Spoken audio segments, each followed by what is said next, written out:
ভাইরা আমার, এই জন্য রমজান শরীফের মাস চলে গিয়েছে, আমাদেরকে কি দিয়ে গেছে? তাকওয়া দিয়ে গেছে। তাকওয়া। রমজান চলে যায়, এরপরে আসে ঈদ। ঈদ অর্থ হলো ফিরে আসা। ঈদ অর্থ কি? ঈদের দুইটা অর্থ, একটা হচ্ছে আনন্দ আর একটা হচ্ছে ফিরে আসা। আদা ইয়ারদ মানে ফিরে আসা। রমজান শরীফ বলতেছে যে আমি আসলাম, তোমাদেরকে তাকওয়ার ট্রেনিং দিয়ে গেলাম, ঈদ আবার ফিরে আসবো, এসে দেখবো তুমি আসলে ওই জায়গার মধ্যে আছো কিনা। আল্লাহু আকবার বলে। আবার দেখবো আমি আসবো। ঈদ বারবার আসে ভাইরা আমার। এই জন্য আমি বলতেছিলাম পবিত্র মাহে রমাদানুল মুবারকের মাস আমাদেরকে এমন একটা ট্রেনিং দিয়ে গিয়েছে। এই 30 দিনের ট্রেনিং, এই ট্রেনিং এ যারা আমরা তাকওয়ার ট্রেনিং গিয়েছি, প্রকৃতপক্ষে আসল যদি তাকওয়ার ট্রেনিং নিয়ে থাকি, তাহলে ওই ব্যক্তি পরবর্তী 11টা মাস ভালো হয়ে যেতে বাধ্য। সুবহানাল্লাহ। দেখেন, রোগ বুঝে কিন্তু ওষুধ দেওয়া হয়। পেটে ব্যথা আসলে কয়েকটা প্যারাসিটামল আর কয়েকটা ওষুধ দিয়ে কিন্তু ডাক্তার বিদায় করে দিয়ে কিন্তু মানে কিছু না, কিছু না, এটা ওষুধ খাইলে ভালো হয়ে যাবে। একজন মানুষের এমন অবস্থা, ভাত খাইলে বমি করে, ভাত খাইলে তার পেটে বেদনা ধরে, ডাক্তারের কাছে যাওয়ার পরে ডাক্তার বিভিন্ন ট্রিটমেন্ট অর্থাৎ টেস্ট ফেস্ট দেওয়ার পরে রেজাল্ট আসলো, ডাক্তার বললো ভাই সর্বনাশ হয়ে গেছে, আপনার তো আলসার হয়ে গেছে। আলসার ক্যান্সারের পূর্ব লক্ষণ। আলসার দীর্ঘদিন থাকলে ক্যান্সার হয়ে যায়, ঠিক কিনা? মানে আপনার অবস্থা ভালো না, আপনি যদি কন্টিনিউ 6 মাস যদি ঔষধ না খান, তাহলে আপনার বিপদ আছে।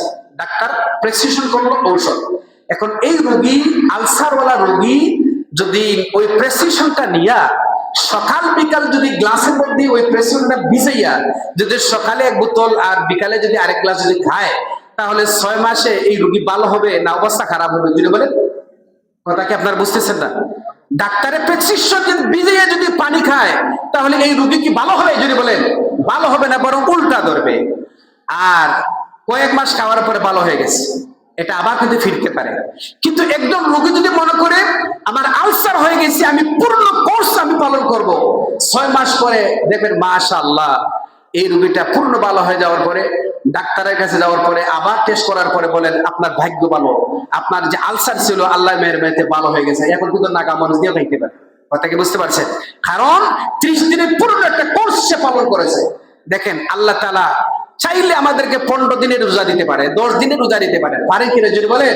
আল্লাহ আমাদের সৃষ্টিকর্তা, আল্লাহ জানেন কত দিনের কোর্স দিলে বান্দা তাকওয়াবান হবে। এই জন্য আল্লাহ 30 দিনের একটা কোর্স দিয়েছে। সুবহানাল্লাহ। ডাক্তারের কাছে যাওয়ার পরে একটা প্রেসক্রিপশন লেখে, ঠিক কিনা? প্রেসক্রিপশন। আর রমজান শরীফের 30 দিনের প্রেসক্রিপশন হচ্ছে কোরআন। ডাক্তারের কাছে যাওয়ার পরে ঔষধ দেয়, ঔষধ হলো রোগী ভালো হয় না। রমজান শরীফের মুত্তাকি হওয়ার ঔষধ হচ্ছে রোজা। সুবহানাল্লাহ। ডাক্তারের কাছে যান, ডাক্তার প্রেসক্রিপশন করে। আর এই 30 দিনের কোর্সের ডাক্তার হচ্ছেন আল্লাহ তাবারাকা ওয়া তাআলা। আল্লাহ পাক হচ্ছেন ডাক্তার, রোগী হচ্ছে আমরা, প্রেসক্রিপশন হচ্ছে কোরআন, ঔষধ হচ্ছে রোজা। আল্লাহর দেওয়া এই প্রেসক্রিপশন দিয়া, এই ঔষধ দিয়া যদি আমরা 30 দিনের একটা কোর্স পালন করতে পারি, তাহলে আল্লাহ পাক বলছে লাআল্লাকুম তাত্তাকুন, আসলে তোমরা মুত্তাকি হয়ে যাবে। সুবহানাল্লাহি বিহামদিহি। তাহলে রোজা আমাদেরকে কি করলো? আমাদেরকে মুত্তাকি বানানো হলো 30 দিনের কোর্স। এখন 30 দিনের কোর্সে যদি কেউ ফাঁকিঝুঁকি করে, 2000 সনে আমি ইমাম প্রশিক্ষণ দিয়েছি, 2000 সনে আমার মনে আছে। আল্লাহ মেহেরবানিতে প্রথম বিভাগ ফার্স্ট ক্লাস হয়েছিল। তো 30 দিনের আমরা 1 মাস ইমাম প্রশিক্ষণ দেওয়ার পরে রেজাল্টের দিন বলে যে আপনাদেরকে আরো 3 দিনে দিতে একটা কোর্স পালন করতে। আমরা বললাম যে 1 মাস দিলাম কষ্ট করিয়া, আবার 3 দিন একটা রিফ্রেশার্স কোর্স লাগবে। তখন আমরা প্রশ্ন করেছিলাম যে স্যার 30 দিন পরে আবার 3 দিনের কি দরকার? আল্লাহু আকবার। তখন অফিসার বলেছিল দেখেন শুনুন, 30 দিনের ভিতরে আপনারা কি শিখছেন, বাকি 3 দিন আপনারা এই 30 দিনের কাজে লাগাইতে পারবেন কিনা সেটা 3 দিনে বোঝা যাবে। ভাইরা আমার দেখেন 30 দিনে রোজা রাখছে, শাওয়াল মাস আসলেই প্রথমে আবার 6টা শাওয়াল মাসে রোজা আছে কিনা যদি বলে, আছে কিনা? এই শাওয়াল মাসের 6টা রোজা হচ্ছে ওই অতিরিক্ত রিফ্রেশার্স কোর্সের মতন। আল্লাহু আকবার, সুবহানাল্লাহ।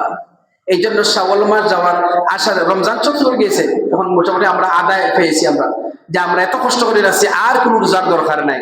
শাওয়াল মাসে রোজা রাখবেন, বিভিন্ন নফল রোজা আছে, এগুলো আপনারা রাখার চেষ্টা করুন। রোজার তো অনেক ফজিলত, আমি তো সারা মাসই বললাম, আর তো এই কয়েক বছর ধরে রোজার ফজিলতই বললাম। রোজার ফজিলত বলে আমরা কোনো সময় শেষ করতে পারবো না।